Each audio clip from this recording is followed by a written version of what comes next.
లక్ష్యాలు నెరవేరని మీ ద్వారా మంత్రి గారిని విన్నవించుకుంటున్నాను అధ్యక్ష. నమస్కారం. లోకం మాధవ్ గారు చాలా క్లుప్తంగా రెండు పాయింట్స్ సార్. శాసనసభ్యులు అన్ని పాయింట్లు చాలా చక్కగా చెప్పారు. డిప్యూటీ మినిస్టర్ గారు చెప్పినట్టుగా ఆకస్మిక తనిఖీలు అనేవి చాలా ఇంపార్టెంట్ అండి. ఎందుకంటే సీఎం గారు డిప్యూటీ చీఫ్ మినిస్టర్ గారు సారీ అండి, క్షమించండి. ఎందుకంటే ఏపీఓలు, ఈ టెక్నికల్ అసిస్టెంట్స్, ఈ ఫీల్డ్ అసిస్టెంట్స్ ముగ్గురు ఒక గ్రూప్ కింద ఫార్మ్ అయ్యి ఖచ్చితంగా కొన్ని కోట్ల రూపాయలు దోచేయడం జరిగిందండి.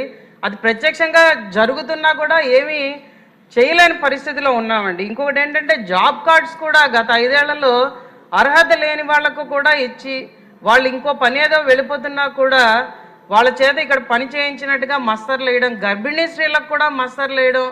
ఈ సోషల్ ఆడిట్ గురించి అడిగితే ఏమంటున్నారంటే ఈ ఏడాది పనిచేస్తామండి, ఏడాదికి ఒకసారే సోషల్ ఆడిట్ అవుతుంది కాబట్టి మళ్ళీ వర్షాలు వస్తాయి, మళ్ళీ కప్పడిపోతుంది, నీళ్ళు నిండిపోతాయి కాబట్టి ఎవరికి కనిపించదు. కాబట్టి ఇది ఏంటంటే ఒక లూప్ హోల్గా వాడుకొని ఖచ్చితంగా చాలా అవినీతి జరుగుతున్నది. కాబట్టి సోషల్ ఆడిట్స్ మీద ప్రత్యేక దృష్టి పెట్టమని, అలాగే అందాల్సిన పేదవాళ్ళకి ఖచ్చితంగా 300 రూపాయలు అందట్లేదండి, 100 దినాలు పని రోజులు కూడా రావట్లేదు. కాబట్టి దాని మీద ప్రత్యేక దృష్టి పెట్టాల్సిన అవసరం ఉంది. కాబట్టి దాని మీద ప్రత్యేక శ్రద్ధ వహించమని కూడా మన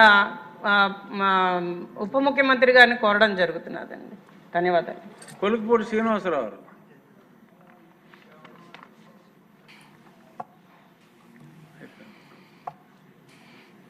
అధ్యక్ష, ధన్యవాదాలు అధ్యక్ష.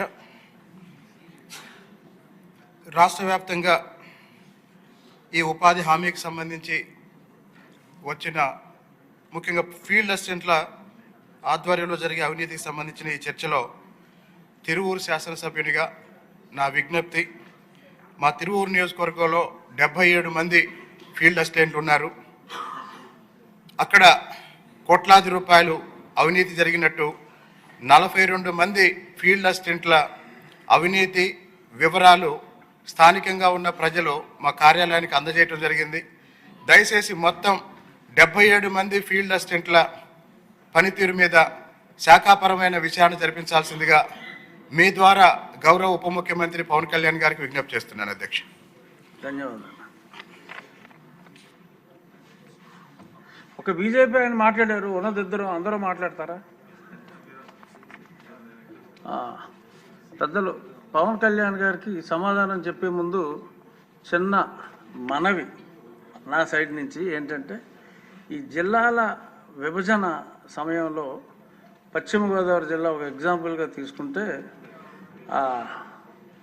మా వెట్లాండ్ అంతా పశ్చిమ గోదావరి, కొంత డ్రైల్యాండ్ ఏలూరు జిల్లాగా మారింది.